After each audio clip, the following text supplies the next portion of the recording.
Good morning, good afternoon, good evening, TCC members. How are you? So it's 6 a.m. on Sunday in Hawaii, and I've been so excited because today I got a lot to cover. And there's a 14 poses to talk about eye area. And before we start, I just want to talk about why I'm here. I'm taking workshop to understand and learn more about how the body parts here and there connected to the face. And I'm just so excited because I found out the teacher told me last night. Well, actually, I asked him, for the under the eye area, the eye bag, where to push, and it's amazing. Everything is connected. So that's what it is. Everything is connected. We have to see our body as a huge one universe, or small, I should say. And when we understand more about it, like for example, under the eye, I've been saying that the kidney. Yes, we're gonna test the kidney, but also there's spots here, there's spots here, and in order to get the most benefit out of mini facelift, which we're gonna talk about today, push here and there, make the body more, making the face area more symmetrical, push here and there. So be ready. Oh, so excited. So with that, what we're gonna do today is, because like I said, there's 14 poses to cover, and I already have lots of pre-submitted questions. So what I'm going to do is I'm going to go over every 14 poses first, and I give you the points, like need a little bit of editing, more points. And then I want you to take a notes too, if you want, or if you can. And then I'm going to take questions from you, the pre-questions. So I don't think we're going to cover all of the questions, presented questions today, but I'm going to still take live questions later. And then if we cannot finish all of these, I'm going to answer the questions, the pre-sent questions, and also live questions you're going to send us. I'm going to answer them during the next webinar for the mouth area. Did that make sense? Because I don't want to do 3 hours, which we did last TCC. So try to finish hour and a half. I doubt it. It probably can be a little bit longer, maybe around 2 hours. So if you have to leave and you have to watch it later, I highly recommend. But that's what I'm going to do. So if I don't take your questions, or if I don't answer your questions, don't feel like, oh, it didn't cover. No, I'm going to cover it, but not necessarily today. Did it make sense? Okay. So with that, how are you doing? I've seen lots of questions, but also I'm so excited to see you started posting elevator pitch. I know it's scary, and I know that that's the first step out of your comfort zone, but believe me that it's gonna get easier. Another thing is, you're gonna encounter so many opportunities and situations that you might have to change your elevator pitch depending on who you're talking to. You don't do the same pitch to every single person you meet. That's why I always ask you, who is your ideal customer? What is she eating? How does she dress? What kind of lifestyle she has? Because that's your ultimate student, right? And you can take many questions from different people you meet on the street, you might meet at the restaurant. But with that, who you want to teach as ideal students, it's going to make it so much easier for you. What to say, what not to say. I think I mentioned that too. If you meet somebody, like for my case, I love being outdoors, okay? And I love going traveling, and I love I love food. I love to cook. So if somebody came to me like, hey, there's a beautiful farmer's market. You want to go? Like, yeah, let's go. Because I like that. But somebody said, oh, there is a fancy jewelry store, and big name jewelry store. They're doing a sale. I'm not interested, right? So the same question, same pitch will not apply to every single person, okay? So go back to who you want to talk. And another thing is, enjoy it. People not just read, or people just not get the information you're saying verbally, but what they get from you is energy, excitement. And that non-verbal communication is so much stronger. So if you do the elevator pitch, don't worry about memorizing all. Just practice and smile at the beginning. Show the excitement. Oh yeah, face yoga method. Well, what I'm doing is change your face, change your life. It's possible. And then show the excitement, because when people are getting excited, that's attract other people too. Okay, so with that, enjoy it, practice it, and the more you enjoy it, the more you get confident. And the more you see people, the more you do the pitch, you might have to start tweaking, like, oh, I need to say this, or I don't need to say this, or it's too long, or it's it's too straightforward. You know, maybe I need to add a little bit of a juice, or I need to say like, oh, maybe I can get your information so that when I get certified, I'm going to start teaching you. Are you interested? Or something like that. Okay. So practice, practice, practice. But other than that, you're doing a great job, and I like to see more. Okay. All right. So I'm going to start, let's see, talking about the poses. Okay. Are you ready for that? So before we start, the poses we're gonna talk about during this webinar, eye area. I want you to think about a little bigger. Eye is right here, okay? But in order to get the most benefit, you have to understand right here, this is the muscle. See, if you think like, oh, my eyes are getting droopy, see? You might want to put hands. You might want to do this. There's so many things involves the forehead. That's why I wanted to teach the forehead module first and then go to eye area. Okay. So some poses, even I said certain things, always think about what kind of hand posture you can add to the eye area module. Did that make sense? So certain poses, for example, the no more tired eyes. I asked you to put hands and even big go or just the crow's feet press. I do this, but you might want to do this one too. And I'm going to talk about it too. Okay. So eye area, we're going to talk about eye area, but I'm going to talk about this more muscles on your face. Okay. So hands-free, eye flex hands-free pose. Okay. The first one, this one. This one is really, really a great one, as you know. And then when you add this one, when you add the pencil push-up, I've seen so many people saying that the eyesight got so much better. And you don't need to say like, oh, did it make your eyesight better? Because you can't guarantee. So that's one thing you have to be careful when you explain that. But you can say, it might improve, or you can say there's so many people got the eyesight movement. Improvement. Or you can say, oh, when people practice, they feel that their eyesight are getting better. Okay, so that say like, oh, this will improve. You cannot say that. So change the wording so that you're gonna be safe. People don't say like, oh, this didn't work. No. Okay, so the eye flex hands free. This is what I want you to do. However, you have to relax the forehead first. If you have a little bit of tension right here, like this line, you're not doing right. What you can do, you can put a hand. You can do the forehead freeze. You can add this too, and then do the same thing. And when you put a hand, you should not feel any tension. The forehead should be so relaxed. Or when I say, the hands on the top of the head and do a massage first. That might help them to relax the forehead. Okay, instead of like, oh, relax. It's so hard to relax when somebody has a tight spot. Okay, so do this or do that. Or look at this. Push the back of the head first. And then massager. And then forehead freeze. And then you can say, okay, now let's try it again. And that might work.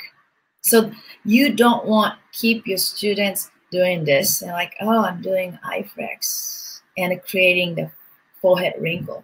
Defeat the purpose. Okay, so I'm going to say it again. So introduce this pose first. And if you see that your students are not able to relax the forehead, ask them to put a hands on the forehead. Or you can even do massager, or you can even say push the point, the back of the head. And then do it again, okay? Eye flex. That might be easier. Does it make sense? Okay, so that is really one pose I want to talk about. Another thing is when you introduce this eye flex and the pencil push, you can also introduce this one too. Look at the nose, tip of the nose, and then do the eye flex and then pencil push up. These three poses together really help to improve the eyesight. So you don't want to go into detail, but it's possible. So let's try it. When you relax, look at the tip of the nose. Back again, tip of the nose. Back again, tip of the nose.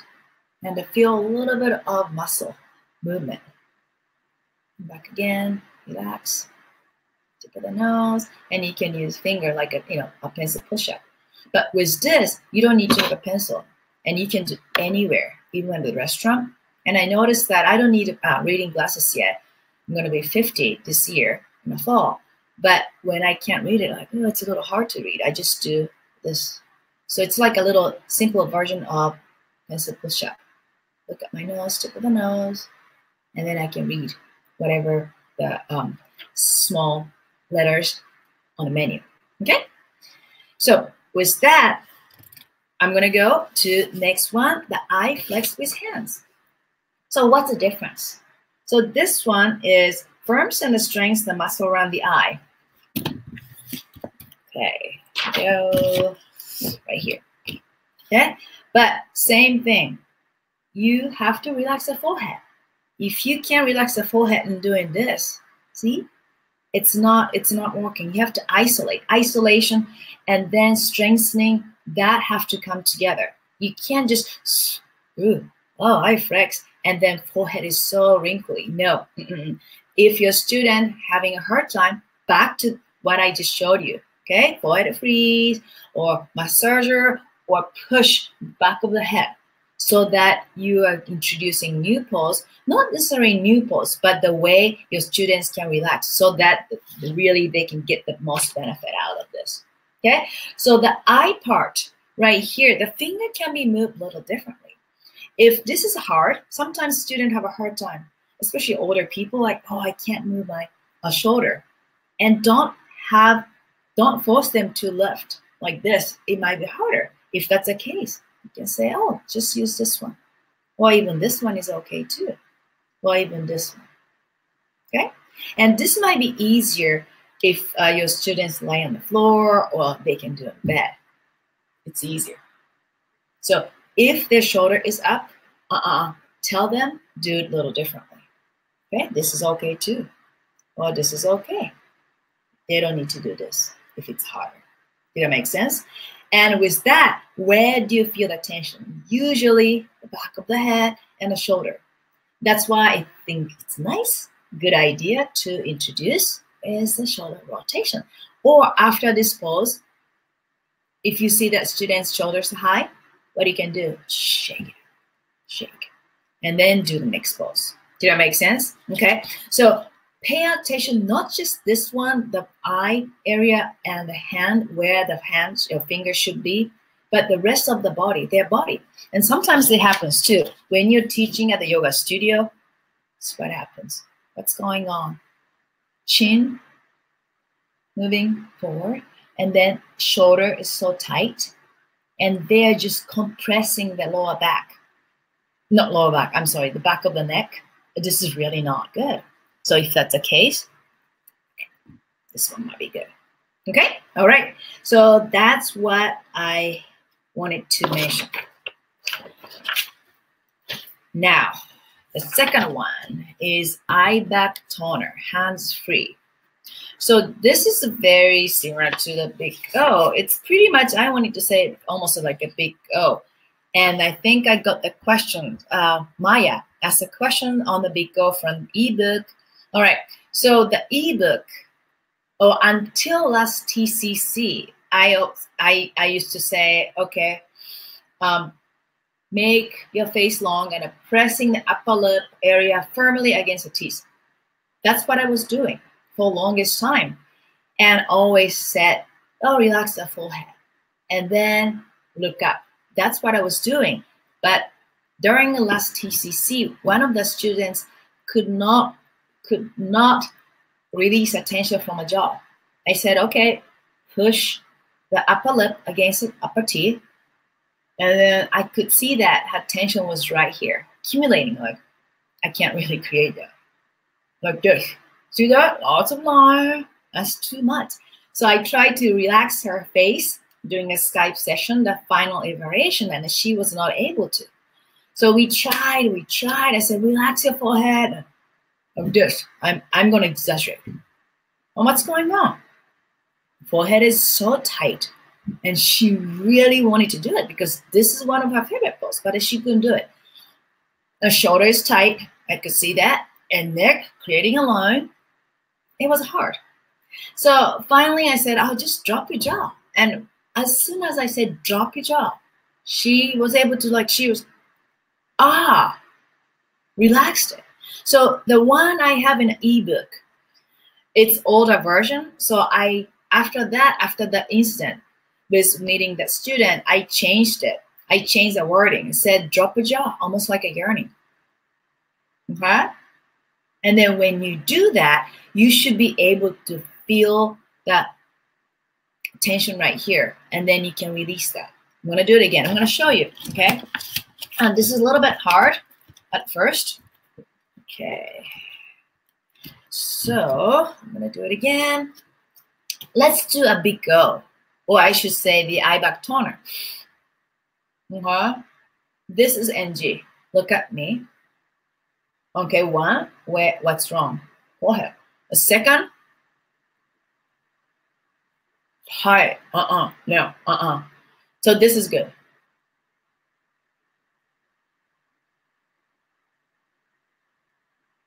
No jaw muscle involved.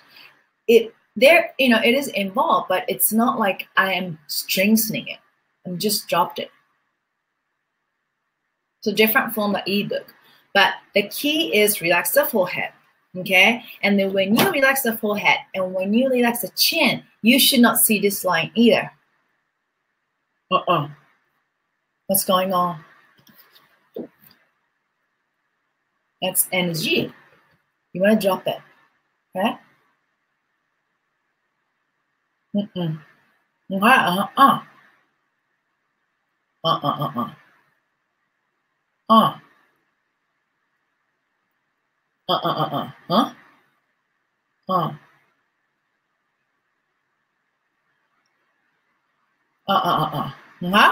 So the reason is because I want you to feel these eye back right here.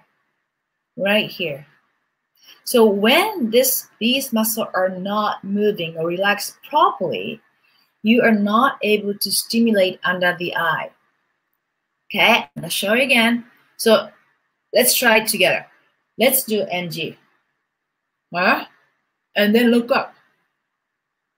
You might feel a little bit of smoothening movement right here. There's a pretty tight right here. I can't even move.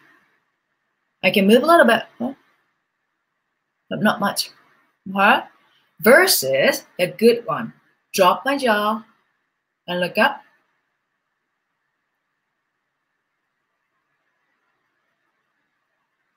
Relax.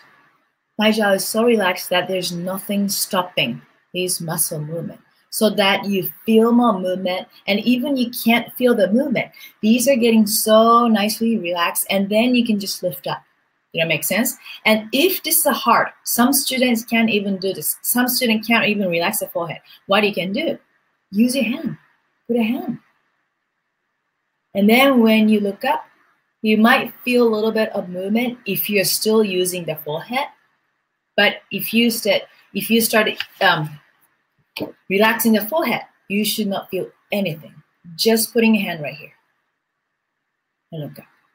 Okay? So that's what we do. Did that make sense? So eye back, toner, hands free. When you put a finger, it's the same thing. If people are wrinkling the forehead or 11 line, you want to ask your students to come out. And then do the pose. And then second time your student can do it, what you can do. Remember the first part I talked about? Relax the forehead. Tell them to relax the forehead. It is hard. Have them put a hand, or remember, push the back of the head. Right here, this spot, right here. That might be, that they might have a tightness right here. This is also good too. Like, okay, you're having a hard time. The forehead is so tight and then you're moving so much. Let's relax from the back of the head because it's all connected. And then move on to this. And then put this. And do this pose. Try that. Okay? So that's something I really want to make sure I want to emphasize. If your students want to get the best result, don't let them keep doing this.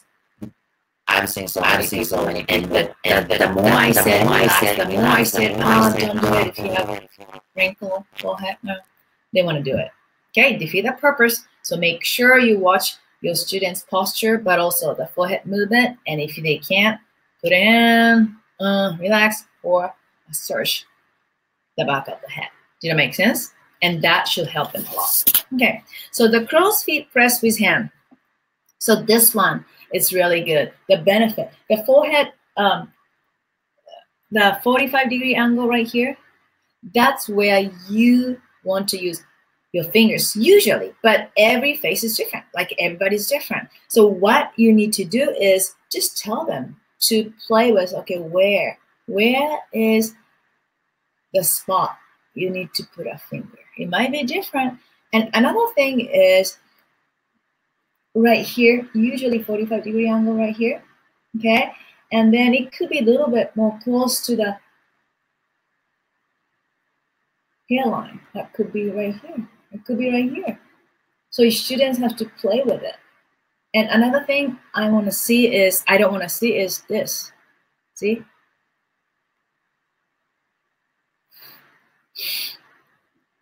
Nope, that's not right. I'm creating lots of line. You gotta pull this almost like a back toward the scalp. Not this, but this. Move this way. And hand, it doesn't need to be open up like this. It could be like this. It can use the elbows resting on the desk. That's fine too. Or easier way is in bed or on a yoga mat or floor. Okay, or you can do just using finger, side of the finger. That might be easier too, some people. Okay, so there's lots of variations, and it's not like, oh, I have to put right here and I pull this way. And the first time you teach, you want to give the finger position like this. Okay, because you don't want to confuse like, oh, do this or do this, do that. It's just too many choices. Too many choices sometimes make students so confusing, like, oh, I don't get it. They can't remember. So the first one, I want you to do 3 times. I want your students experience 3 times. The first one is you're gonna show them, okay, this is the right position, and they do it. And second time, based on how your students are doing, you might say, okay, let's switch the, let's change the area you're gonna pull up, and then they can do it. And if that's a hard third time, just use a little differently. So by the time they experience the poses 3 times, they understand a little bit more. Did that make sense? 3 times is such a key. Don't rush. Don't do it twice. It's not enough. And 3 times, the third time, they usually get it. Okay? Remember that? The first one, you want to give the model. Like, okay, right here is the idea. But the second time, oh, let's change it a little bit differently. And the third time, they get it. Okay? All right. So this one is good. So that's a 5th pose and 6th pose. Under eye smoother. This is pretty straightforward, right? Under eye, and not much explanation needed. One thing I want you to make sure is that it's not, it's just a light tapping. And it's not pushing or pulling, and never let your student pull down fingers. Just light tapping. Almost like activating. It's like awakening their under eye area. Okay? So very simple. Now, not too complicated. So under eye relaxer with hand. This one, I want you to try this. Hands together. This.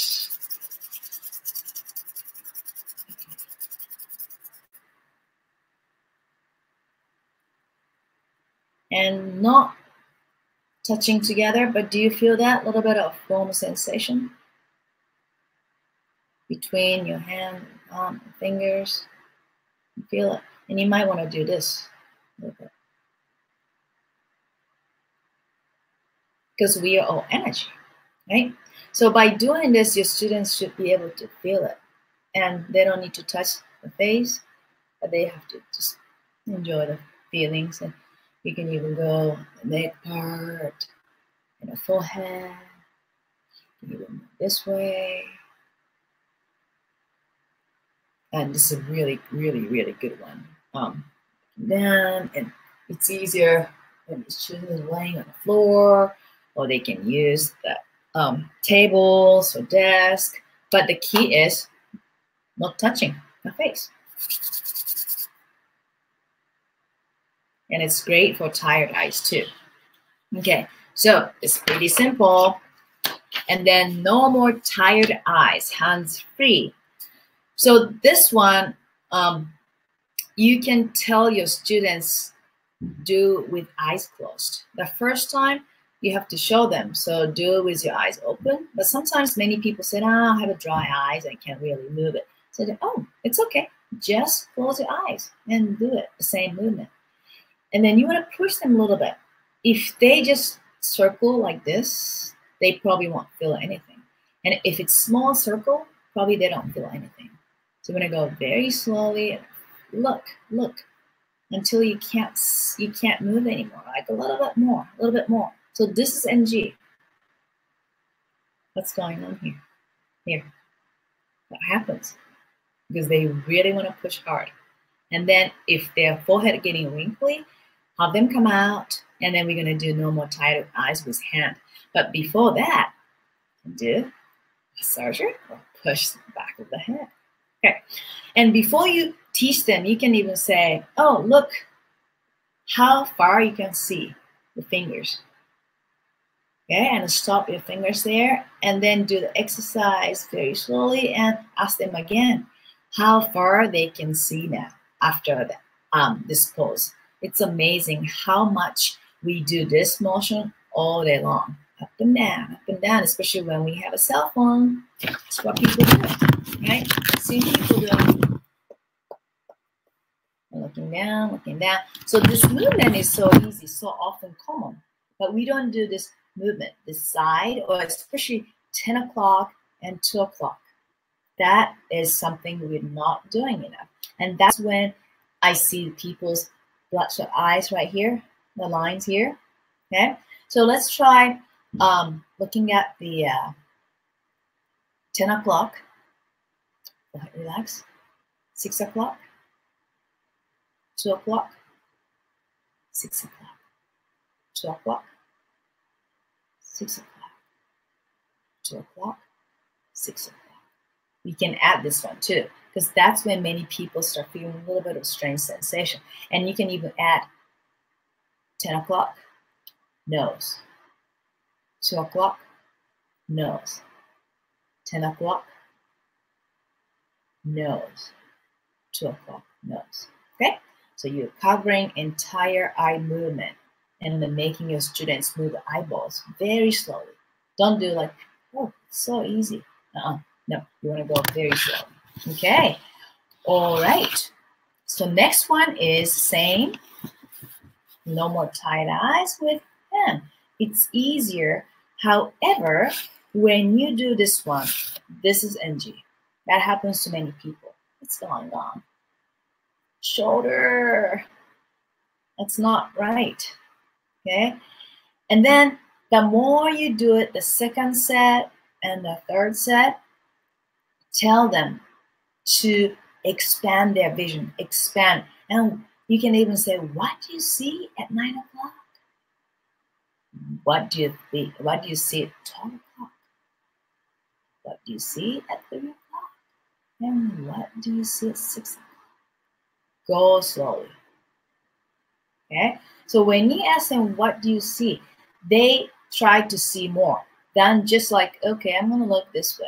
No, it's so easy. It's fast. You're guiding by telling them, what do you see? What do you see? And when we have questions, like, what do you see? Where is it? They started seeing more and start paying attention. And that's something you can say. Okay, well, what do you see? Where do you see? Where is that? So ask them. And another thing is go slow. This is so easy. Just cheat. Like, oh, I don't feel anything. I don't feel anything. Or just like, I'm doing it. I'm really doing hard. The forehead and the shoulder. This is really not a good idea. Okay? All right. So the next one is a pencil push-up. Like I said at the beginning, I love this one, but I started realizing like, oh, I can't even do without a pencil. Just look at my nose, tip of my nose, and up, tip of my nose, and something far. And when you look at the tip of the nose, which side do you see? I don't know if I think I talked about it. Let's talk about the dominant eye a little bit. So dominant eye is the eye that you use more than the other side. Okay, so we're going to find out. The dominant eye usually is bigger. And dominant eye is usually, the dominant eye side, usually you can move your eyebrow. And dominant eye side is usually the side that you see more lines on the forehead. Why? Because you're moving this. You move this one. And dominant eye side, usually you see more spots, including circles or puffiness in the morning. Does that make sense? Because dominant eye is working so hard. And we're going to find out which side is the dominant eye. Okay. So put the finger somewhere stationary. Okay. The corner of the room, maybe, or in front of you, something. With your both eyes open. See that? Okay. And don't move your finger. And close your eyes and open your right eye first. Okay. Did it move? Okay. Close your eyes and look at the tip of your finger with your left eye. Which side do you see? Or which side you see that moved more than the other side? So the side you didn't see that much of the movement is your dominant eye. Did that make sense? Another easy way is look at the tip of your nose. Okay? Which side of the nose you see it? For me, I have dominant eye on the right side, which is many people actually. Probably 80% of people have a right dominant eye. So when I look at my tip of the nose with my both eyes open, I see the right side of my nose more than the other. So that means I have right dominant eye. I have more lines. I can move this more often. And this side is bigger. And then this side gets more circles if I'm tired. So what you can do, you can try to strengthen this other side, like trying to look the side of the nose, other side of the nose, which makes it a little harder. You're activating. You're activating. Do you see the difference? The more you practice, the more it gets easier for you to switch back and forth. So this one, you don't need to talk too much about it.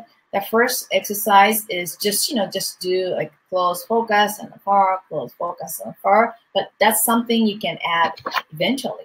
At the workshop, for example, you can definitely do this. And the people are like, whoa, whoa, whoa. And you can tell like, well, that's why you have more wrinkles because you're moving this one more than the other side. And then that's why you have dark circles, this side, because your dominant eye is this one. Because you move this one more often, you have a dry eye and your eye is red on this side. Did that make sense? So you can kind of adding more things, more information to this pose, this simple pose. But like I said at the beginning, this one, and then eye flex, and then the tip of the nose and exercise really help people to improve their vision amazingly. And the next one is a eye-opening binocular pose. This is really another way, great way to train the forehead not to move. It's not easy pose, but the benefit is great. So we're gonna cover that again. Again, the forehead. If your student's doing this, okay, I'm gonna do NG. This is NG. What's going on? I'm gonna do this. The shoulder is too tight. You have to have your shoulder, you have to have your student's shoulder relaxed. Okay? And then next one is here. Forehead is too tight. And the purpose of making a C shape and pull this down is why? I want you to have smooth forehead. That's why we're going to use the side of the index finger and pushing nicely. But still, sometimes I'm going to exaggerate. Sometimes I see people like this. What can I do? Move this aside. That's why L shape. Go down, smooth out the forehead. No horizontal line, and then move sideways so that there's no level line. Did that make sense? And the shoulder, gotta be careful. This is not good. Relax. And then do the eye-opening binocular pose. So that when people start doing this, they really feel the resistance. The eyebrows trying to lift up and you're trying to push down. Okay? So that's not the purpose. The ultimate goal is you can do eye opening without moving or without any tension on the forehead. See that? I can just open my eyes. So when you are feeling this resistance, the eyebrows trying to lift up, you're still using the eyebrow and the forehead, and you want to stop that eventually. Okay? It's so hard at the beginning because you're isolating. Like this part is completely deactivated and this part is activated. Okay, so that's the ultimate goal. And then for me, I can just open my eyes without having no movement on my forehead. Okay, so the finger, where you put finger, the first one you want to give them, your students, this is the perfect model. Okay, and when you look at your students, sometimes your student have this issue, or sometimes have lines right here. What you can do? Back to the basic. What was that?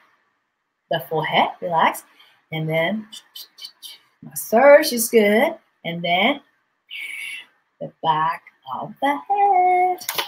This one, remember this. Okay, so that's easier for your students to relax.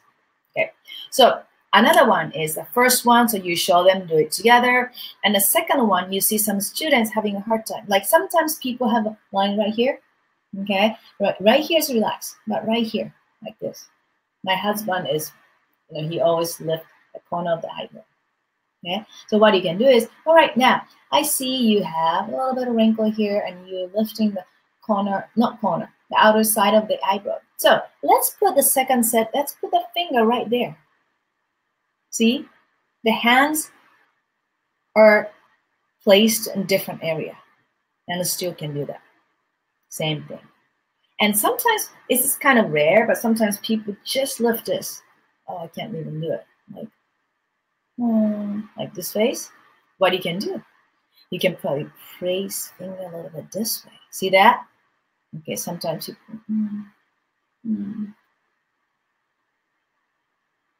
push this and then do the same thing. And when you do this one, I've seen people like this. Okay, so what's going on? What's not right? You're not really using the benefit of fingers.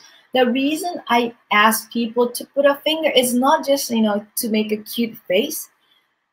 Use entire side of the thumb and index. So that means there's no gap. There should be no gap. That's a purpose. And then if this is so hard for many people, or the people just can't relax the forehead, what you can do? Instead of fingers, put the entire palm and do the eye-opening binocular pose. Okay? And then you can even say, okay, second set, switch the position of the hand and do it. And then the person who can't relax this, what you can do? Okay? Have them put the side of them right here. And then place it where, see the lines, and then have them cross the hands like this. And then do the eye-opening binocular pose. It's a little bit more, it's not as precise as fingers, I'd say, because it's a big surface. So it's easier, but it's not as precise as the fingers. So sometimes I see students like this. This side is up, and this side is this. So I said, okay, put the finger on this side. See that? And this side, put the finger. I can't even do this. So this side is hard, high, and this side is shows attention right here. Okay, see that? Dun, dun. Okay. So put the finger on this side like this. See, there's no gap. And then this side, put the finger up this way, and then do eye-opening binocular pose. It looks very strange, but you're really walking on the forehead and eye, fingers, and then come out. Did that make sense? So you have to observe your students, what's going on, the forehead. And that's how you can start adjusting the fingers and hands. And if it's a big setting, like so many people, you can't even talk about all the details. So don't worry about it, too much about it. The more information, the more choices you give, sometimes people get confused. And the confusion create their worries, and anxiety and worries create the wrinkle. So you say, don't worry about it. Okay, this is hard. Looks like everybody's having a little bit hard time. Now let's put a hand on the forehead. How do you feel? And open your eyes and open it. Open, open, open. You feel that? Resistance. Good resistance. And then same thing. Okay? So you want to play with it, and you have to really understand the face yoga method poses. The purpose is, it's not like this is a perfect pose and you have to get to this perfectly. No.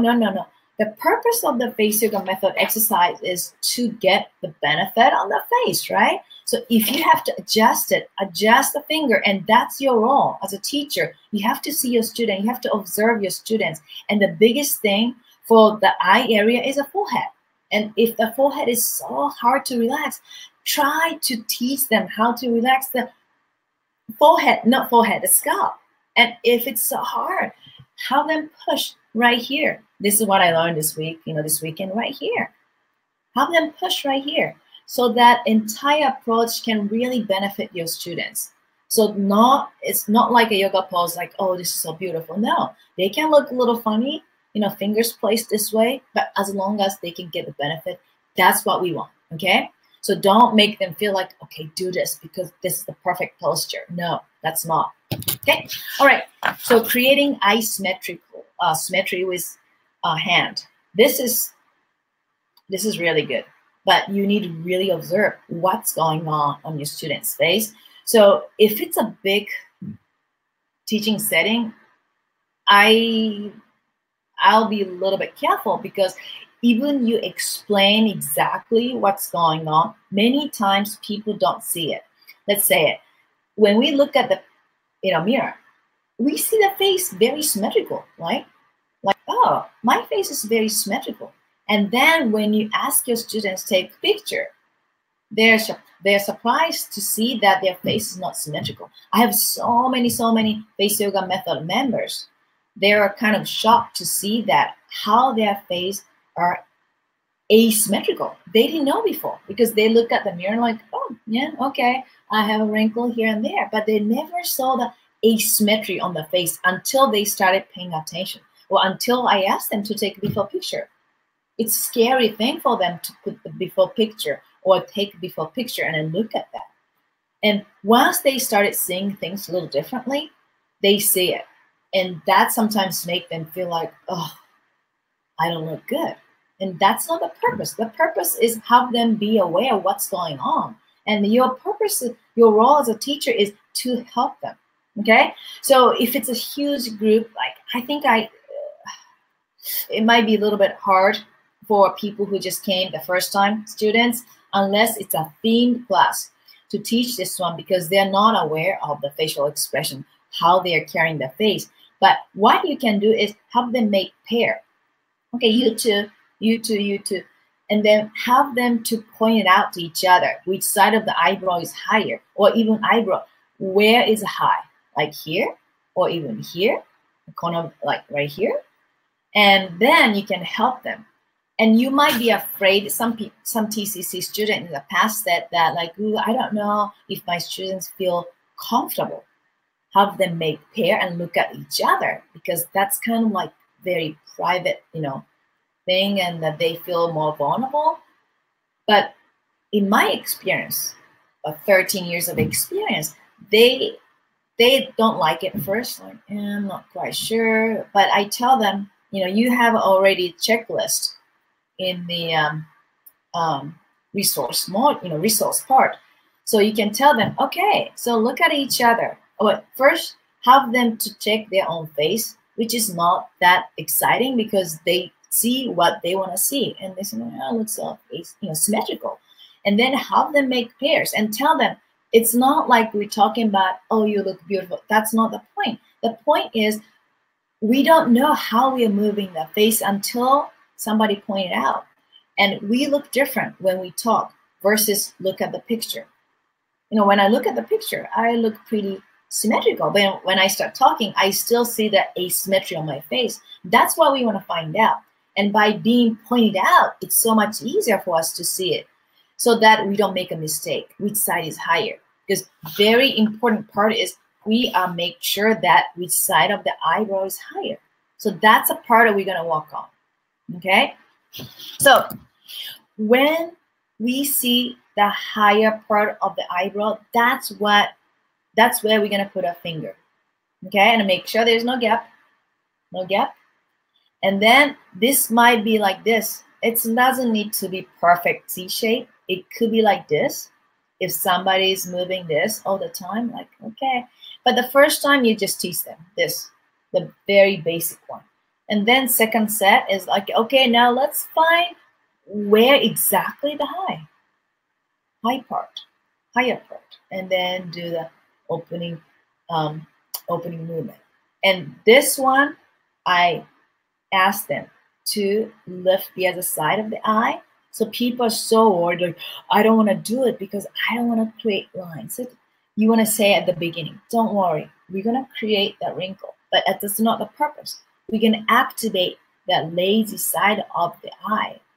And by doing it, we see lines. But that is okay because we are going to do tapping when we finish, or it's only 10 seconds. So tell them it's okay. But many times, more than 50% of people who try to lift the other side can't move. Why? Because this part never been activated. Like, I can't even lift. What you can do is tell them to use a finger and activate. Activating, like, whoa. This is what you do. And then another thing is, which side of the eye is dominant? Usually, pretty much 99.9%. Many times the dominant eye side has wrinkle. That means moving the eyebrow. So that's the side you want them to stop, push down, and then activate the other side. Okay, did that make sense? And then if this is hard, of course, put a hands. That is absolutely okay. But like I said earlier, finger is more precise. When you use finger, that is more adjustable, depend on the student's issue. Did that make sense? Okay. Another thing is that I learned this weekend. I'm so excited. Okay. So the side, the eyebrow is higher. Now I see a line. Okay. That's a side you are tensing up the muscle right here. So Let's see. Okay, I'm gonna exaggerate. So this side means I'm lifting the forehead, right? Because I'm moving the eyebrow. So push the side 45-degree angle right here and release the tension by putting a finger and pushing, or even you can use thumb, or you can use thumb. Pushing first before you introduce this pose. Eye. And now here, the eye 45 and nose, tip on the nose to 45 down, right here in the chest, right here, right here. Massage right here. And these are two spots, tightening, like tight part. So that when you stimulate and release the tension, this is gonna be so much more beneficial because this releases the tension and it goes down. Did that make sense? Okay, so I'm gonna say it again. When you introduce this pose, it's not just right here, tensed up. There is more spot, probably tensed up, which is 45-degree angle on the scalp. So you wanna introduce, okay, let's do a massage right here, the higher side, so that you release the tension. When you release the tension, this goes easier down. Another spot is 45-degree angle, the nose, and then the chest. And when you look at the chest, usually the side is a little high. So that's the spot, massage. And then do the pose so that it's already releasing the tension. Because when you pull, see, when you pull, it goes up, right? So that's something you can introduce. Did that make sense? This one, I'm so excited to introduce, and I can't wait people do it and to see the changes much faster and more efficient. Okay, so two more. Okay, good. The mini facelift. This is the my signature pose. The purpose of this is not just lift the side of the face. We are lifting the side of the face, right? But by doing this, when putting the finger in the right place, okay, you are lifting up the droopy eyelid. And then by putting the middle finger right place, you're reducing the nasolabial fold. Look at that, okay? When I put the finger right place, okay, see this? Ready? Okay, see this. See that? See that? Okay. See this. See this? So you want to play with it. Every face is different, so the place you put a finger is different.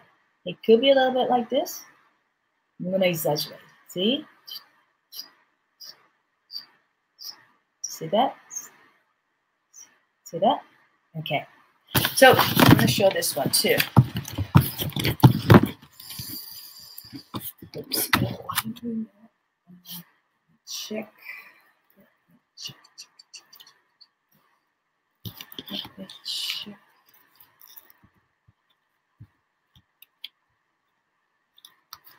Oh, I got it. Okay.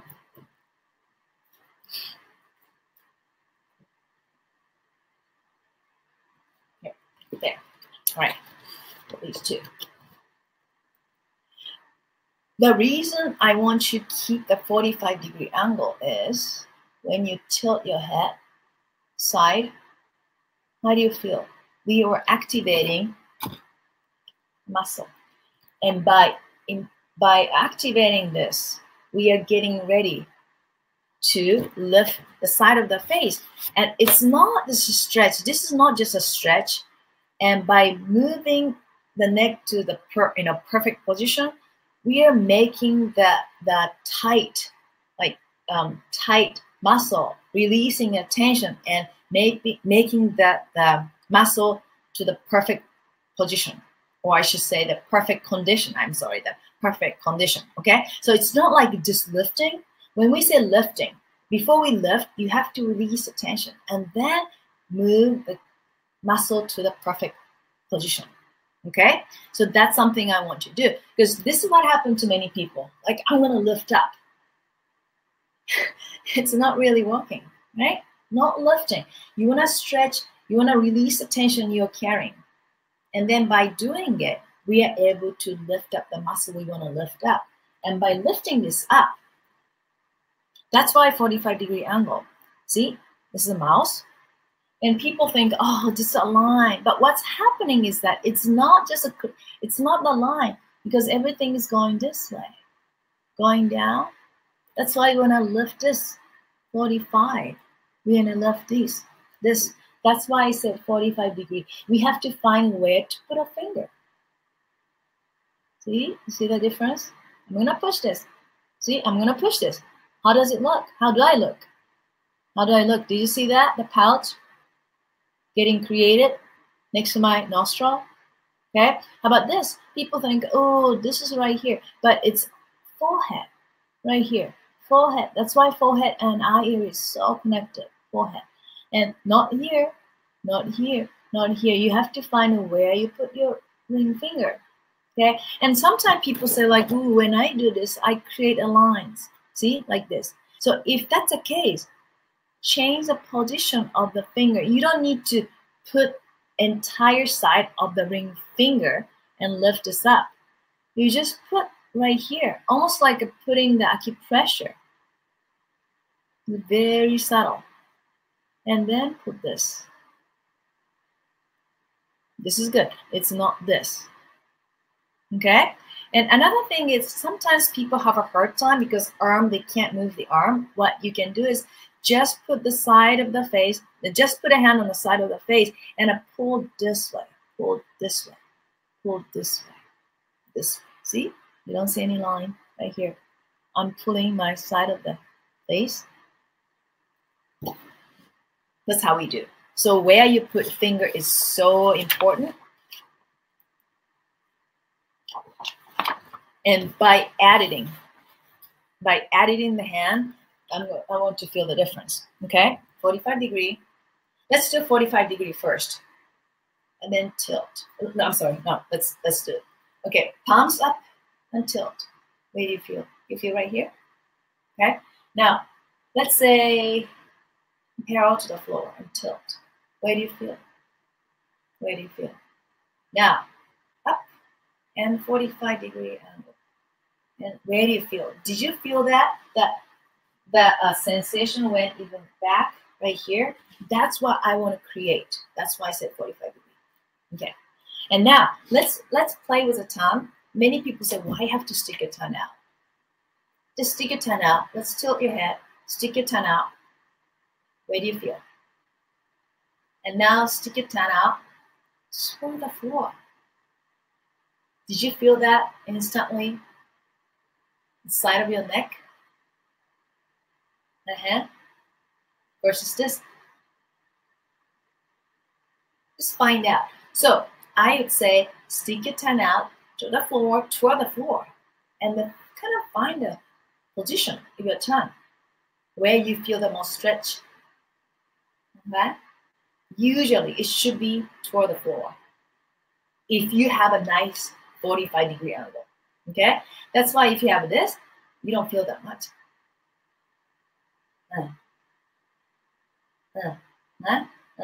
And if your student have a hard time to stick your tongue out, say, okay, try to lick my finger. And they feel it. Like, okay, go slow, lick my finger. Where do you feel? Like the spot you feel the most stretch, that's where you want to stick your tongue out toward. Huh? That's the next thing. And then another thing is why I add the thumb, index, and the pinky. It activates different kind of muscle most efficiently. So let's try to feel it. Okay, 45-degree angle. Okay, and now feel that. Feel that sensation. Okay. Where do you feel? At the thumb. Where do you feel? Did you feel that? Move your thumb. Where do you feel? Do you feel that? Different muscle is getting activated. Okay.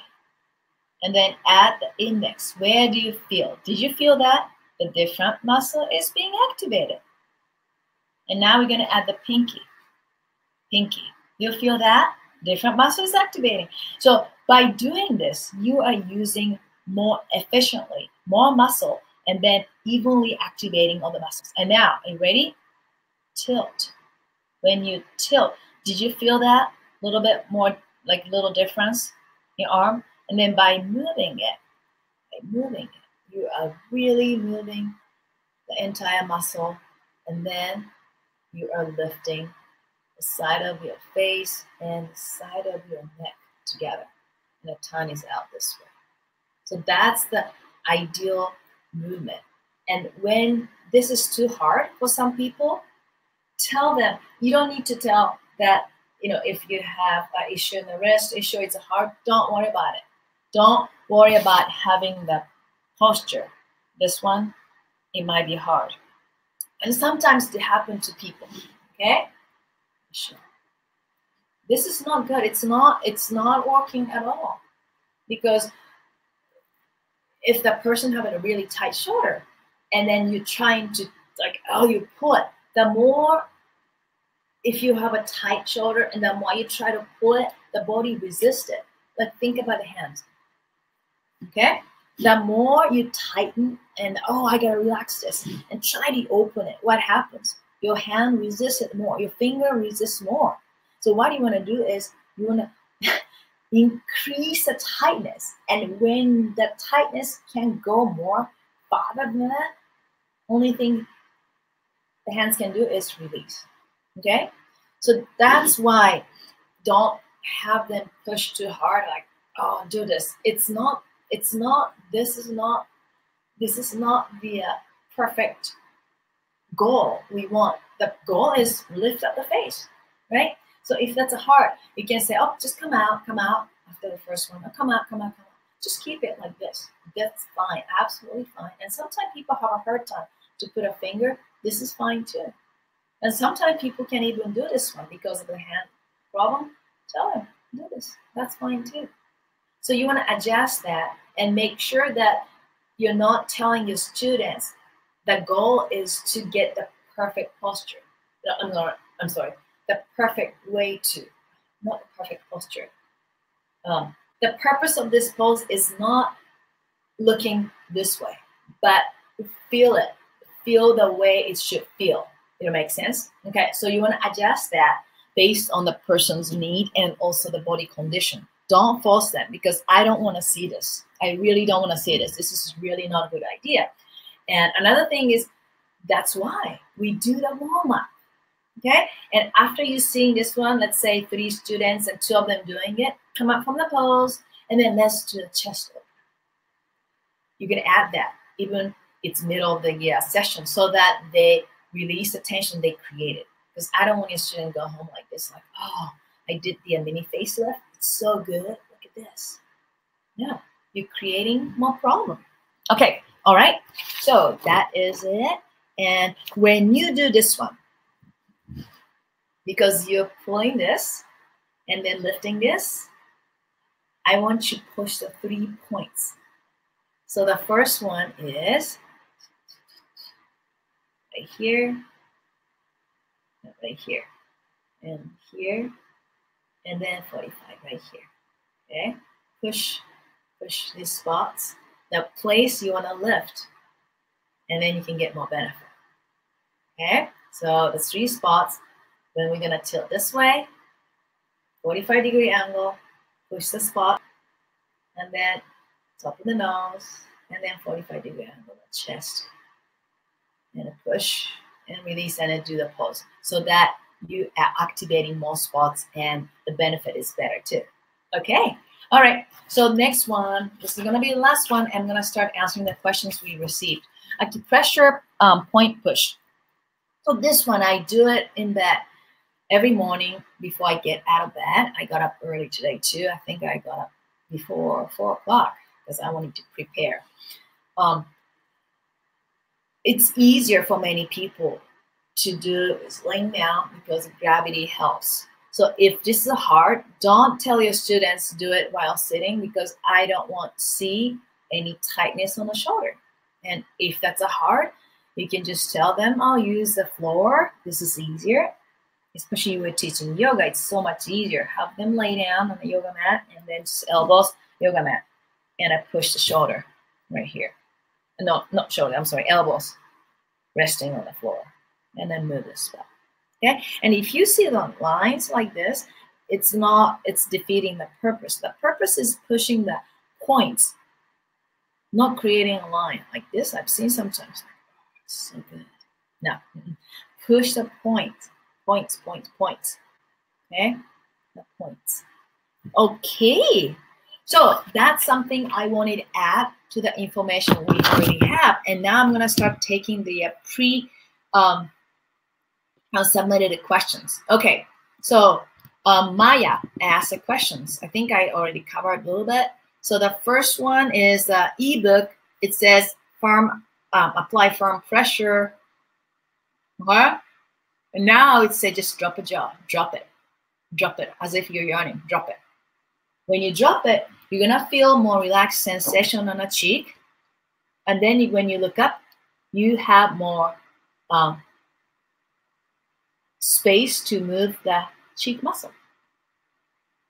And you should feel more sensation right here versus right here. When I do this, I don't feel the movement that much. But when I just drop jaw and look up, I feel it. Okay? So Maya, the ebook is a little older. I need to update, but the one I just showed you is more updated. Okay. All right. Okay. Here,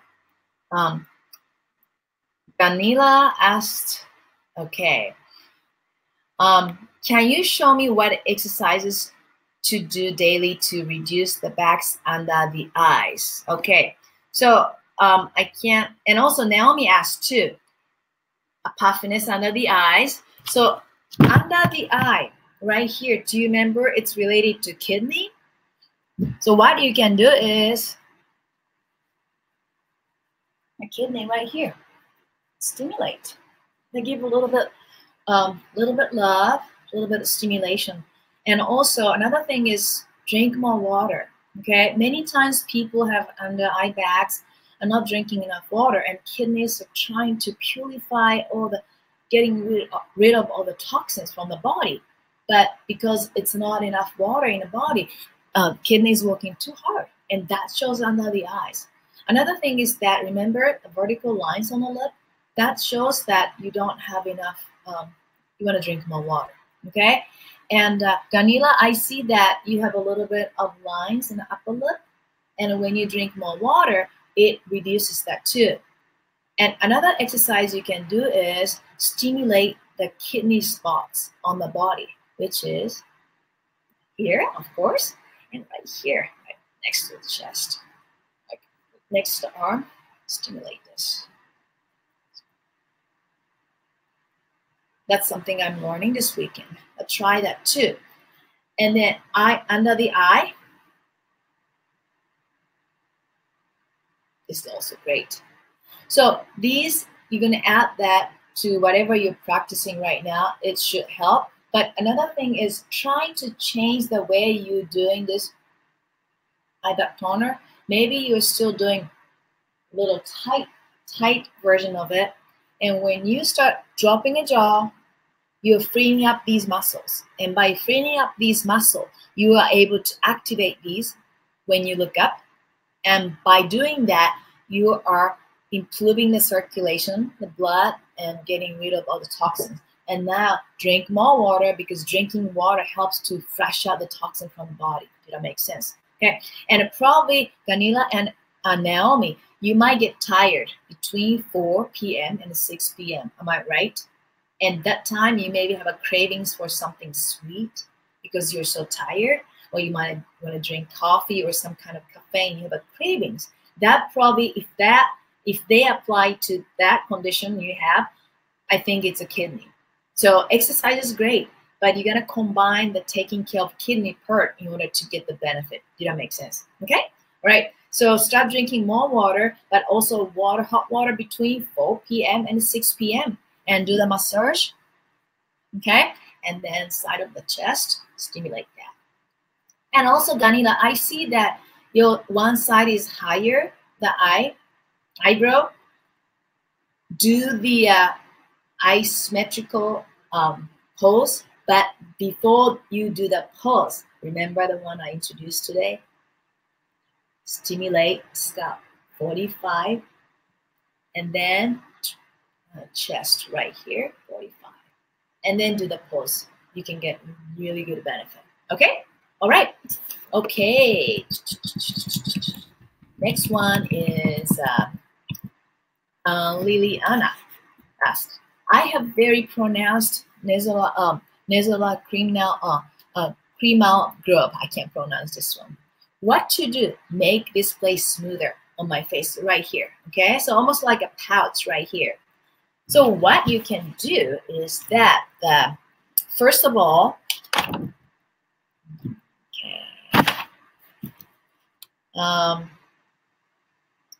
you need to drink more water right here. What's going on is your body will not able to freshen out. This is about the large intestine part. So you want to stimulate like that too. So put a hand and fingers, except for the thumb, armpit. Stimulate right here.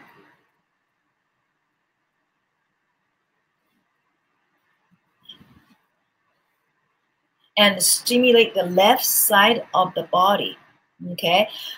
About 2 inches.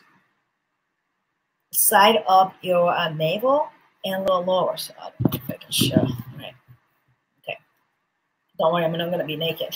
So my navel, right? So this is my left side. You're kind of looking at opposite. Left side, and then right here. If you press right here, you might have a little bit of a tender spot. So if that's the case, you really need to drink water, more water, and help the large intestine to activate more and drink more water, hot water too. And especially first thing in the morning when your stomach is empty, because when your stomach is empty and drink hot water, close your eyes and feel that hot water just goes straight to intestine. Okay, that's what I want you to do. And another thing is stimulate the kidney. But I think for you is if you have a pouch right here, okay? Let me draw the picture.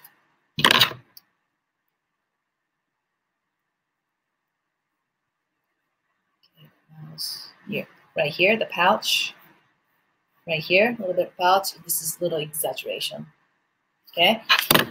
Stimulate the body spot connected to the large intestine. And right here, 45, about a 45, 2 inches below navel. And if you have a little tender spot, that is it. Okay? And then drink hot water, especially between 4 p.m. and 6 p.m. and the kidney. Okay, that should help a lot too. And for exercise-wise, you can do the press, but I think I'll start with these spots and drink more water. Okay? All right. And Liliana's question is taken care of. Next one is Maya. The instant facelift. There are more movement with the hands than in the 30-day challenge. Okay, so Maya, that means you took the 30-day challenge. Thank you. The one where the hand is still is an easier pose to remember. Which pose is more beneficial? Okay, so the instant pick me up. The instant face. Okay, facelift. The one where hand is still is easier pose, but the 30-day challenge, I simplified it, okay? Because I did not want to go into too detail. I want people to experience the poses every day. So I simplified many poses, and people like that. But this one, a TCC, I want to go into a little bit more detail. And that's why I even said that you can change the position of the fingers. Even this way, if somebody is hard to find out the finger position, or even this way. Okay? So it's not right or wrong. It's more efficient when you adjust the fingers a little bit and customize the way you put the fingers. Did that make sense? Okay, so it's more beneficial when you put the fingers a little different. Okay, Mags. The eye-opening binocular pose. Fumiko explains that index fingers should be located above brows, but also they should be pushing muscle down and outward. What is the purpose of pushing muscle toward eye and won't it cause droopy eyelid? It's a good question. Do you remember when I said that? Eventually, the ideal is you don't need fingers. Yeah, because you don't want to walk around like this and you don't want to walk around like this, right? So fingers are used as indicator and also as a supporter if you can't if you if you can't stop the movement on the forehead. And eventually, like I said, you want to be able to move your eyes, open your eyes without putting any fingers. So back to your question, Max. So the reason I'm going to push down is because many people lift up the forehead. That's why. And if your students have no wrinkle on the forehead, you don't need to tell them push down. And you can even say the reason we're gonna put the finger is smooth out the forehead. So it can be very soft movement, very soft movement. And then pulling the side away is reducing the 11 line or relaxing the area between the eyebrows. That's it. Yep, that's it. And even this one. So you don't need to push down too far to make a droopy eyelid, but the purpose is making the forehead be aware what's going on, okay? And that was it. And don't worry about causing droopy eyelid, even though it's kind of scary, but the purpose of putting a finger is relax the forehead, and it won't take long. It's not gonna be like 10 minutes exercise, probably a few minutes, right? So it won't create that. Okay. So Denise asked, I find it really hard to relax the forehead during the exercises where I need to open the eyes or look up, like the eye back toner. I can't check in the mirror to when looking up. I can feel only if my forehead is relaxed when I touch it. Any suggestions? Okay, good question. What do you think you can do? Put the hand on a forehead. That helps a lot too. Another thing is easier when you just tell your students like that. That's why I love to do these poses when I'm still in bed before I get out of bed, because gravity is really putting everything down. That's why we are against it. But when we are lying down, the gravity is actually helping us to look good. So everything is going this way. Another thing is that remember the finger acupressure I just showed you this morning, something I learned this weekend. When you want to relax the forehead and it's so hard for you, push right here. Push the top of the head, and you can do the massager or push the forehead spot, the top of the forehead, no, I'm sorry, top of the head, stimulate. It's called a 100 mating spot. There's lots of nerves are connecting right here, and the side. Another thing is right here, the back, right here. So fingers are resting, and then using thumb and just stimulate this spot. And many people have a tender spots here, and then do the pose so that your forehead would be easier to, get easier to relax. You feel that? You feel the release a little bit, the tightness. And sometimes tightness won't start from here. It could be starting from here. When you're looking down all the time, just to get tight, and then as a result, this one will start going up too. Okay, so start releasing it. That should help too. But easier one is just use easier, or even interlace fingers. Okay, all right. So Denise is here. Banamala. I love the mini facelift exercise. My right eye is a dominant eye. Yeah, you know that. My habit is to pull the eyebrow about my left eye. And because of it, I have some expression lines. When I do the mini facelift on the right side, the lines about my left eye deepen. What can I do? Okay, so I have to read it again. I love the mini facelift. Okay, my right eye is the dominant eye. Okay, good. My habit is to pull up the eyebrow about my left eye. Okay, that's interesting. Okay, dominant eye is the right eye, but left eyebrow is this. And because of it, I have some expression lines. When I do the mini facelift on the right side, the line about my left eye deepens. Okay, so like this. So what can I do? Mini facelift. What can you do? Okay, so this is more forehead, right? Back to this again. do the forehead exercise more. Release the tension. Side and push it, the spot, the 100 meeting spot, relax, release it. And before you do the mini facelift, stimulate.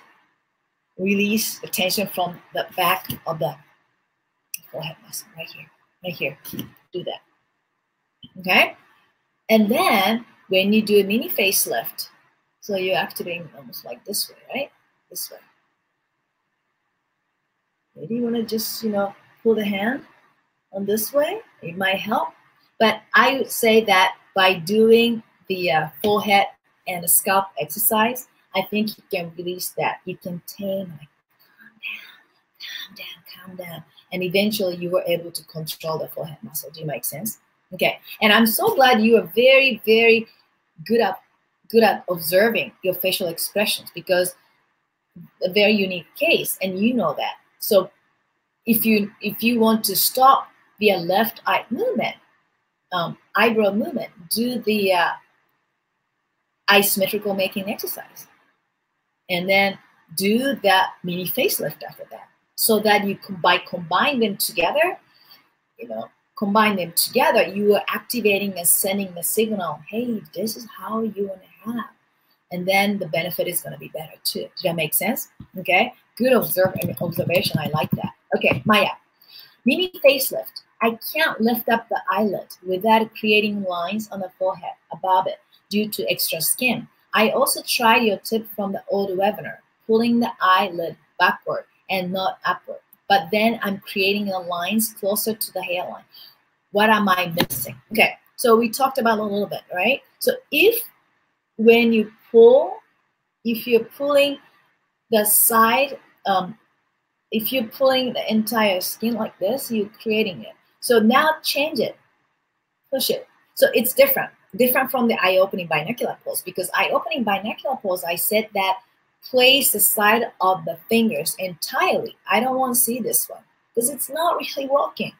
I want press them firmly against so that there's no gap between the fingers and the eyes, okay, and do the eye exercise. But for this case, a mini facelift, you don't need to put this all the way. You just push the spot right here where your eyelids droopy, right here. My case is right here. It's not here. It's not here. And you don't need to pull this like this, okay? Put the finger this way and almost like a pushing in. And pushing in, that should do it. Okay, that should do it. Or you can even put entire hand. Look at that. Look at this. Okay, that's also possible. You want to play with it. Okay. Another thing is back to the forehead.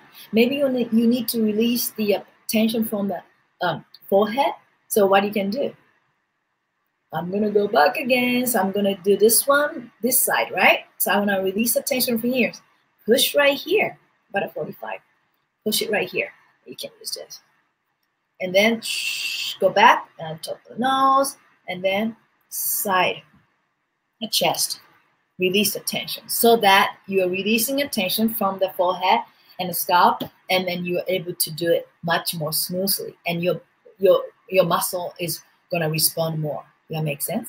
Okay, that's a good question. So second one, can we learn the eyelid lifter pose for the droopy eye? Okay.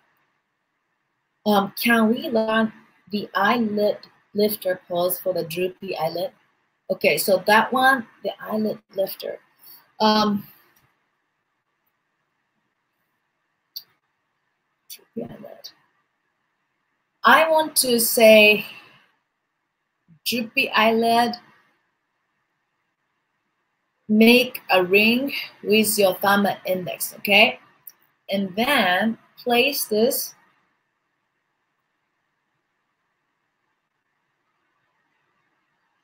almost like a eye-opening binocular pose, okay?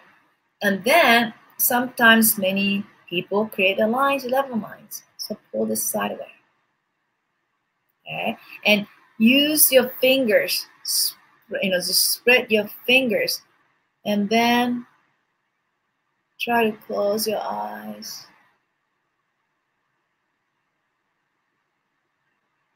Try to close your eyes, squint. And the forehead relaxed.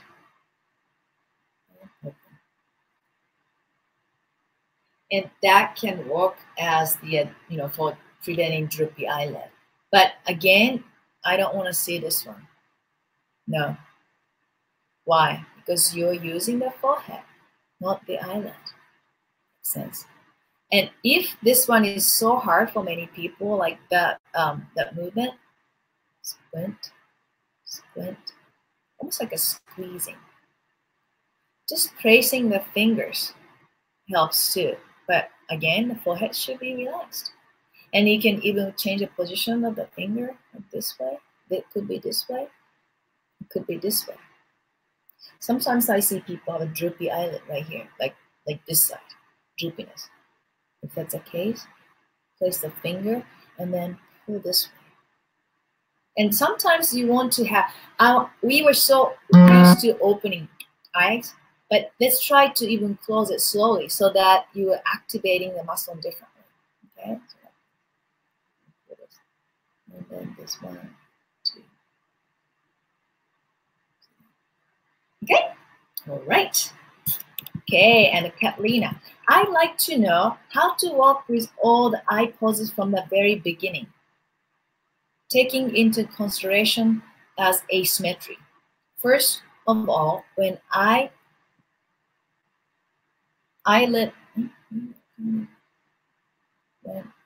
okay, I'm sorry, I have to read it. Okay, so I would like to know how to walk with all eye poses from the very beginning, taking into consideration the symmetry.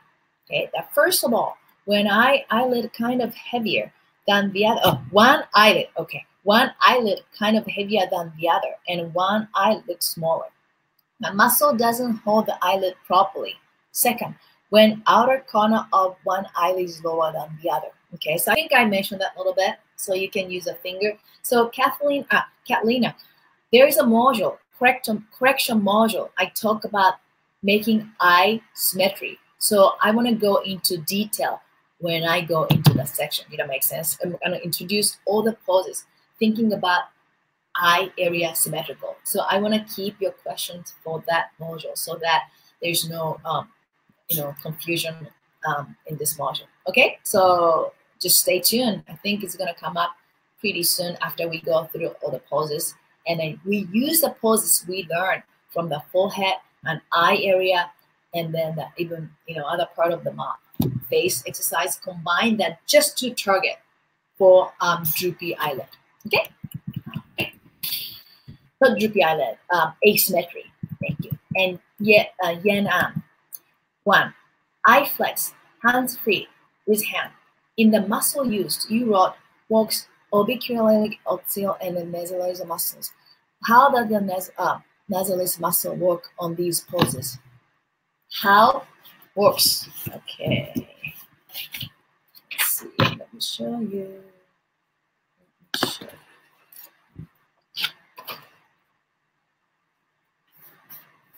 Okay, let me show you that pose too.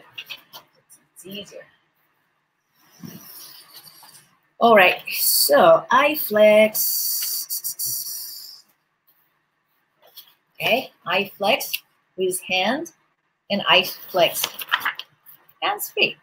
So these poses. Let me show you again.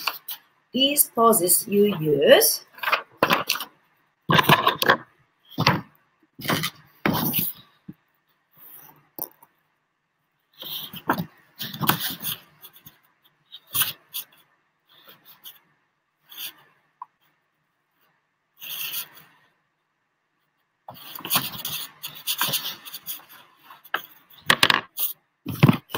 show you a picture too. Sorry, my room is a little small. Yeah. I don't think I got that.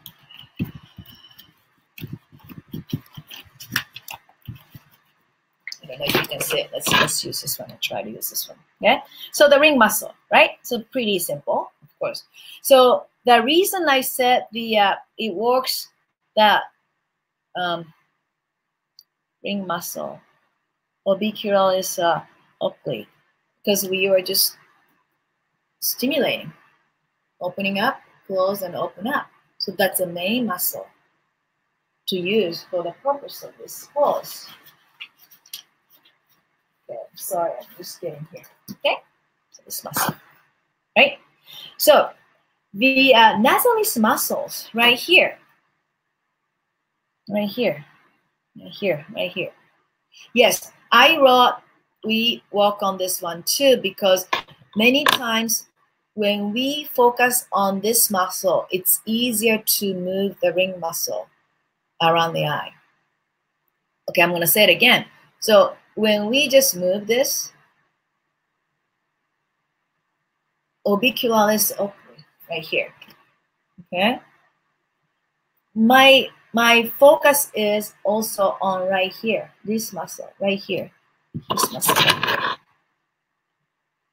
Do you feel that? It's not like I'm moving it, but it's almost like I'm relaxing and releasing it so that I don't create extra. Here, thank you. Right here. Okay. My image is moving the ring muscle around the eye. Orbicularis oculi, right here. But when I do it, I am stopping the movement, release and tension from here. Did that make sense? Okay, now I want you to try this. Try to focus on outer corner of the eye, outer corner. So that means try to use right here, right here, right here is the side. And now try to move inner part of here, inner part right here. Do you feel that? Do you feel a slight movement right here? So that's why when we squeeze, when we do the eye flex, I want to feel those movement, not just outside, but inside. And it's very subtle, almost like you're activating entire ring muscle, because many times we just do this. Okay, I'm going to exaggerate, using the outer corner of orbicularis muscle right here. Okay, I'm going to exaggerate, okay, right here. I don't want to do this, but here. Okay, but by moving more evenly and squeezing, I'm more moving right here, right here, right here, inner part, right here. So that when I smile, when I do a facial expression, I'm not just expressing using the outer corner. Did that make sense? It's very subtle, so it's hard. I try to explain as much as I can, but that's what I say. I'm trying to introduce using both sides more evenly, equal. So that's it. Okay? All right. I hope you got that. Okay. So number 2. For the eye back toner with our hands, when I do a big go, I feel the bony clicking in my jaw.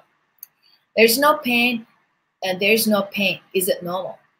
The eye back toner with hands. Can I let the rest of my hands lean on the cheeks? It is easier for me to have slighter press on the index fingers and the middle fingers when I put my hands on the cheeks. Okay, so the first one is, if it's okay to have a clicking sound, that means you're still using the jaw. I want you to just drop it. Drop it. You should not feel any clicking sound by doing it. And if you're feeling a little bit clicking sound, you might be grinding your teeth at night, or you might be just tightening that jaw, even though you don't have any pain. I want you to stop that. So the first thing is, you're probably doing too much. You're pulling too much. You're opening it. I don't want you to open it. I know that the ebook has like open it, but now I want to change it to drop it. Okay? And when you drop it, pay attention how your jaw is dropping. Is it shifting sideways? Is it dropping evenly? Many times people have a TMJ, or even you don't have a TMJ, but you have a clicking sound, means you are getting a little bit of out of alignment right here. And if you have a TMJ, if your student have a TMJ, this helps, okay? The little bit lower than the temple, there is a bone, cheekbone, and the side of the cheekbone, using the meaty part of middle finger, massage, releasing the tension from here. Right? And then keep the fingers slightly. Don't push anymore, but then drop the jaw. Do you feel that the tension, like the way it dropped the chin, the jaw? If it goes just straight, that means you're very aligned. Your jaw is very aligned. But if you feel that the jaw muscle just move this side away, that means you're a little bit out of alignment in the jaw area. What do you have to do? Release the tension, release, okay? Push it hard, then relax. And then move it to the side away, push it hard a little bit, and then, push it lightly, and then start sliding down. Do you feel it even? Back and forth, feel even. And then drop it again. Drop it again. Okay? So by pushing it and releasing the tension, that really helps to stop the movement. To if somebody has a pain, you shouldn't have a pain, release the tension from the jaw and reduce the pain from TMJ. And for your case, probably reduces the sound, clicking sound too. And I'm going to cover this part when we go to the correctional module. I introduce a TMJ and I talk more about it, what you can do. But that's something I want to introduce to you too. Probably you're opening it or you're putting too much pressure on the jaw, and I want you to just drop it and then check that jaw alignment. Okay, and pushing it a little bit, and that should help too. And then another thing is put the let's see, right here, the collarbone, and push the lower part of the collarbone, like here. And that might release the tension from the jaw. And I have a feeling you might be grinding your teeth at night, and that helps too, to release the tension from the jaw part. Okay, all right, it's a good question. So it's okay to rest the hands, lean on a cheek, because it's easier for you when you do big go. Yes, absolutely fine. Fingers are just indicator and supporting your pose. So it's not like, oh, don't do this, don't do that. There's lots of don't do that too, but you can adjust. Because what I don't want to do is, or what I don't want your students to do is because they have to put a finger right way, creating a tension. No, that's defeating the purpose, okay? So whatever works good, release the tension as long as there's no, or it's okay to change the position of the hands or fingers, okay? All right, 3, the under eye relaxer. How long does it need to keep the hands on my face when I don't feel no more heat right? Yep, exactly. You know it, like, oh, the heat is gone. That's when you release it. About probably 10 seconds or so. Okay. All right, Naomi and Martin and Jordan asked, in the video for squinting, some are hold for duration while others are pulsing. Open, squint, open, squint. However, the written directions are all squinting and holding. Can the description be differentiated if there is a difference?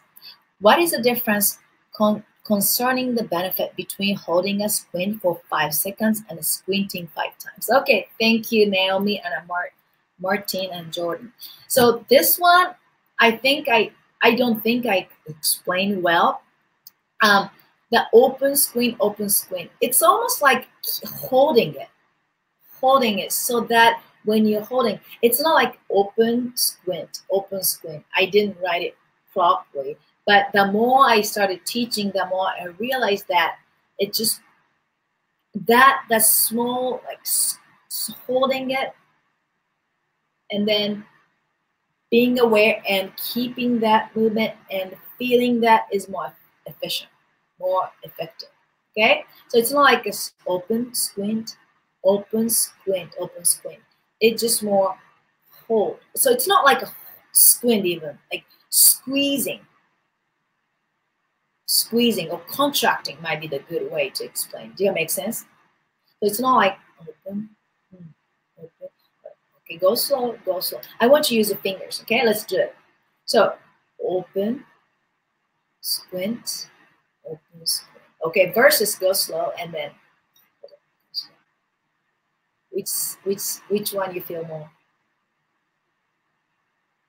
activation? different muscles. So that's what I wanted to say. So thank you for helping me to clarify it. Did it make sense? Okay, what is the difference concerning the benefit between holding and squinting for 5 seconds and squinting 5 times? So 5 times, if you say 5 times, I think students will do it. 1, 2, 3, 4, 5, unless you go very slowly. So I'd say squint and hold it, hold it, hold it. And you can even say, okay, this is what we're gonna do. Feel it. Feel all the different muscle getting activated. Okay. All right. Thank you again. And the Sherry. Okay, I'm gonna do. Let's see. I'm gonna probably extend this one till 8 o'clock my time. So, yep. So 15 more minutes. And if you have to go, please go. All right, Sherry. I find for many eye poses, pressing the tongue to the front of my soft palate, where it meets the hard palate, helps me to use entire eye ring more evenly. Is this okay? Great. Tongue is such a great indicator and supporter, and moving tongue properly, it helps a lot. That's why this helps a lot too. So Sherry, use your tongue, and I think I want to even use your suggestions too. Move your tongue to the spot that you can get the most benefit and feel the more tension or like a benefit from the poses. So use your tongue, explore it, use it, and I love to use your idea too. So absolutely fine. Okay, so I'm gonna go back again. Fingers and tongue are not really have to be like this is a position. Some poses, yes, but the reason is supporting and helping the benefit. So whatever you find, write to me and suggest like this Sherry did, so that we can all get the benefit. Okay, thank you. So no more tired eyes. Can you start at 12 o'clock position instead of the side? Also, is there any problem if you return the eyes to the center and the rest for a second before you change directions? So you can start anytime. I mean, not anytime, any direction. However, if you want to tell your students, okay, let's see how far you can see editing their finger. It's easier to start from side because this is the movement. 12 o'clock and 6 o'clock, we're so used to moving this, especially with computer, cell phone. And I really want people to start expanding sideways. And that really helps the eye movement and muscle to get activated. Okay, that's why it might be better or easier to start. No, I'm sorry. It might be better to start from side versus this. So that's my suggestion.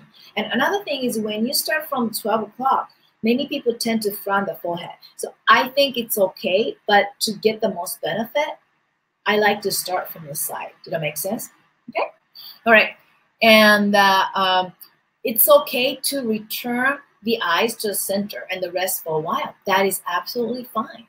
Another thing is you can do this pose, the no more tired eyes, with eyes closed. And when I was younger, I always had, because I wear contact lenses, I always had that bloodshot eyes, and I always had eye drops. So the more I use eye drops, the more my eyes got bloodshot eyes. And I hated it. I was so concerned. But after I started doing this exercise, I don't even use eye drops anymore. My eyes are pretty good. Situation feels so moist. Another thing I want to talk about is the eye part. Activate the top of the head. Another thing is when you touch, I don't know if you can see that, not right here where your neck and the forehead muscle meet, but a little bit more. Just back of the eye, here.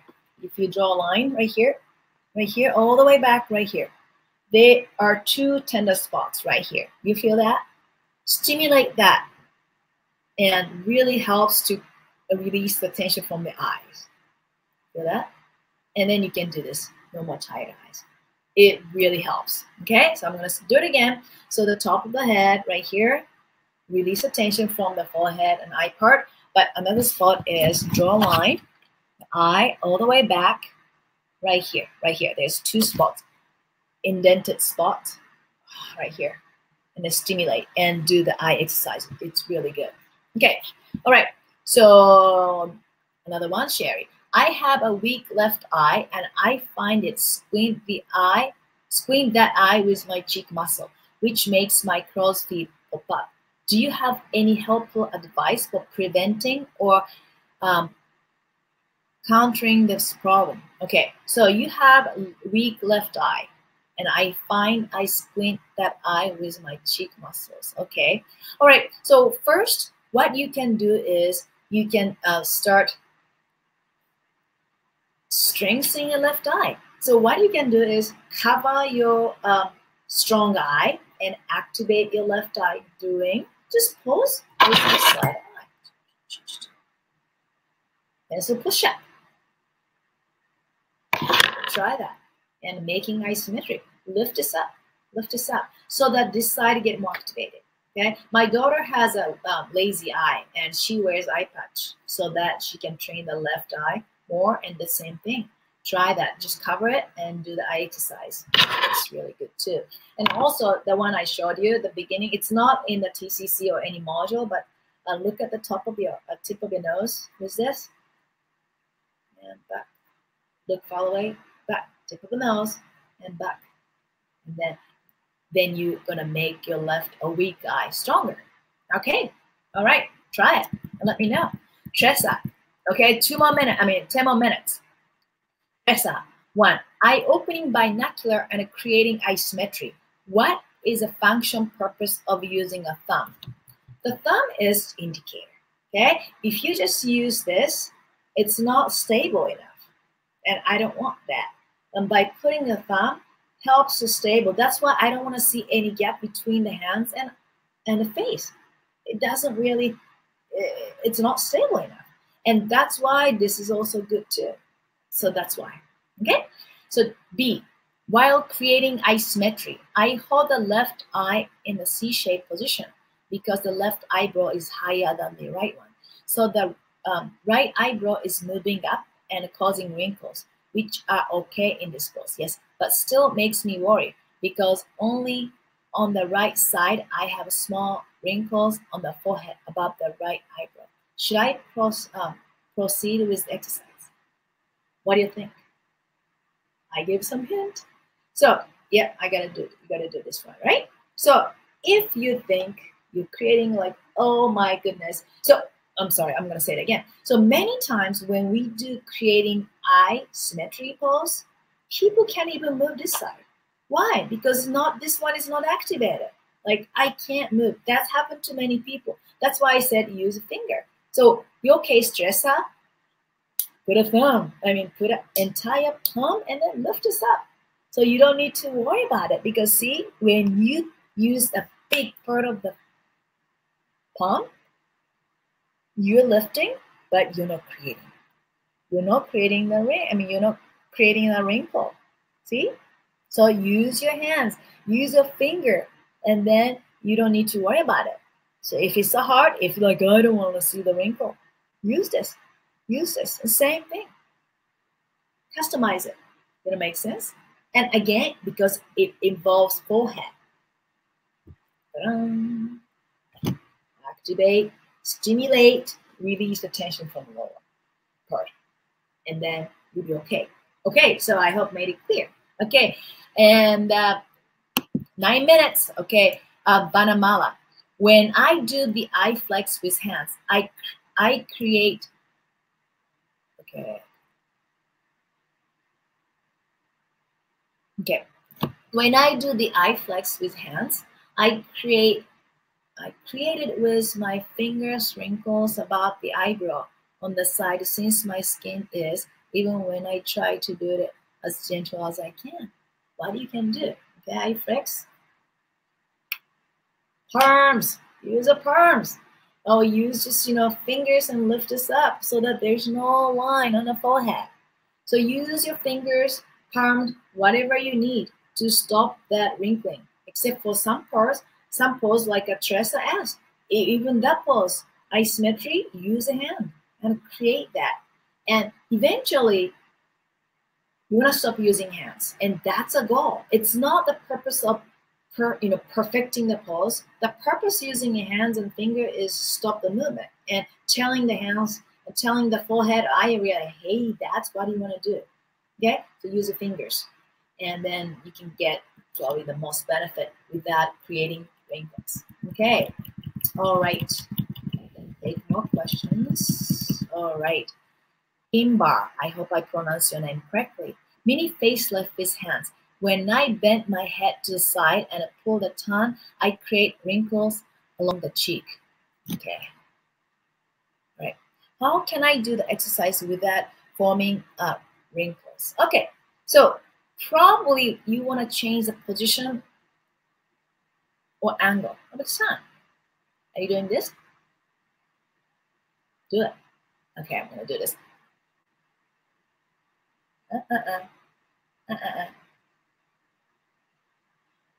Relax your tongue. Just relax it. Almost like it's not relaxing. It's just drop your tongue. And play with it. Find the angle and play with it. The reason you're creating that wrinkle along the cheek is probably you're tightening your cheek. And the pose, but the purpose of this pose is not activating a cheek muscle, right? It's pulling and releasing tension, and the tongue is pulling your face from inside. So you have to find the spot, the exact angle, and releasing the tension. Another thing is, remember we did this. Activate the scalp, release some tension, and then 45. So almost 90 degree right here. Release it. And drop it. Play with it. Okay? So that's something I can recommend. Another thing is I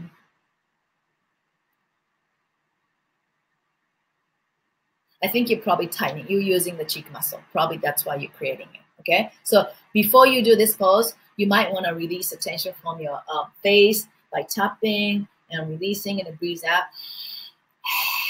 You might want to do detox and then do the pose so that you're not tightening the rest of the face. Okay? All right. Okay, so we have we are open to a live Q&A. I have 5 more minutes, and Carola asked, I'm very happy with the course and the improvement in my face. Yes, that makes me so happy. Thank you for saying that. I'm noticing a vertical follow about my left eye is getting deeper since practicing the eye exercises. Okay, I'm going to show you what she's. So thank you, Carl. I'm so happy that you're happy with the course and seeing the improvement. Okay, that's a purpose I'm here for. Okay, here, let me draw. Okay, so that's what she says. So her eyes and here the line. So what you're doing is probably you're creating right here because you are not relaxing the forehead. And probably between the eyebrows, you have a tightness. What you can do is let's release the tension from the forehead. So the one I showed you today is really, it works great. The spot, I've got a 45 degree angle here, spot right here. And then you can do the scalp massage, and then the top of the head, it's called a 100 meeting spot. And then the back of the head, right here. And many of us have a little tender spots right here. And then do the pose. So why I'm saying that, when you do eye pose, probably you're tensing up the forehead, tensing up the forehead, tensing up the forehead, tensing up the forehead, here. That's one reason I can think of. Another reason is probably you want to use a hand so that your forehead is not getting activated when you do the eye exercises. Okay, that's why this time I'm so focused on the forehead, even it's eye, eye area. And by releasing the tension from that, you're gonna see much better results. Okay. Another thing is when I look at the picture, I see the outer corner of your eyebrow are more tense right here. So when you do the binocular pose, maybe you want to move your fingers right here so that you don't lift this up. You don't lift this up. Here, I'm going to exaggerate. See, See, okay? See, I'm creating a line right here. Okay, that might help. So for you to get the most benefit out of the eye exercises, do the forehead, forehead. Put a hand, fingers, and then do the eye poses. Okay, all right. Last question. Okay, right. I'm getting lots of questions, but I'm gonna take one more question, the live one, and then the rest of the questions I'm gonna answer the beginning of next webinar. All right. So Angela, I tried the pencil eye push-up and it is quite uncomfortable. I asked my husband if my eyes were crossing when then pencil came to my face. He said the eyes are crossing until about 3/4 of that way. Then the left eye ears out to the left. I have enjoyed good eyesight so far. Okay, if it's uncomfortable, don't do it. And some people, I remember one of the practitioners said something pointy come to her, she just gets scared. If that's the case, use body, finger. It's better. And another thing is, like I said, look at the nose. Look at the nose instead of pencil push-up. And I'm still amazed that I can really do this at the restaurant if I start having a little like I can't read it. I don't want to wear glasses yet. I do the push-up using the tip of the nose, and I can't read it. I'm just so happy. I'm thrilled. Another thing is when you do that, you see only one side of the nose, right? So that means that's the dominant side. Try to look other side. Try to activate other side. And then you don't feel uncomfortable sensation. Sometimes little uncomfortable is okay because you are pushing yourself, you're activating the muscle you never use or you never really activated. And that little bit of uncomfortable might need it, but if you feel uncomfortable, really uncomfortable, please don't do it. So listen to your body so that you can get the benefit, but still you're okay. If it's so comfortable and easy to do, you don't get any benefit, right? And everything is like this TCC. That's why I ask people to do the elevator pitch and post it on the Facebook. Super uncomfortable. I know that. And I don't like to do live webinar. I don't like to do live Facebook because sometimes I'm so aware of like, oh, today's was not good. Oh, today's was great. But I just keep doing it so that I get better. And I get rusty if I don't do it. Okay? So do it, practice it. We can make a mistake as long as we keep trying. And the same thing is the muscle exercise. You got to keep doing it. You don't say like, oh, I did it, face exercise. I did a body exercise. I'm not going to do it another 6 months. No. It's going to go downhill. Keep doing it and you're going to get there. Okay. Thank you so much, Angela. And then the rest of the questions I received, so many, I'm going to answer that during a next webinar. Okay. Thank you so much. And I hope this was helpful for you. And if you have any more questions after watching this or going through this, write to us so that I can address during the next webinar. And we cover that. Okay. All right. Thank you. And have a great rest of the day, evening or morning. And I'll see you very soon. Bye.